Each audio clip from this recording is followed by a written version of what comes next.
Sir இந்த இடத்துல எப்படி சார் இவ்வளவு கூட்டம்? அவன் இடத்த நம்பி ஆரம்பிக்கல, அவனை நம்பி ஆரம்பிச்சிருக்கான். முடி.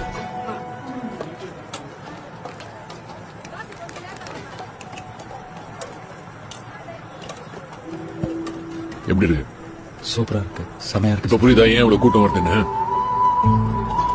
திருநெல்வேலியில இருட்டு கடை பத்தி தெரியுமா? தெரியும் சார். ஒரு காலத்துல கோயில் எதிர்த்தாப்புல கரண்டே இல்லாம இருட்டுல ஆரம்பிச்சது. அதனாலதான் பேர் இருட்டு கடை. ஆனா இப்ப கோயில் எங்க இருக்குன்னு கேட்டா இருட்டு கடைக்கு எதிர்க்க இருக்குன்னு சொல்லுவாங்க.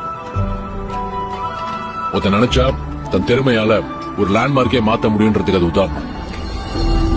ஒரு பொருள் அங்க மட்டும்தான் கிடைக்கும்னா அது எங்க இருந்தாலும் கூட்டம் தானா தேடி வரும். இந்த மாதிரி பூவை தேடிதான் எப்பவும் வண்டு வரும், வண்டை தேடி பூ போவாது.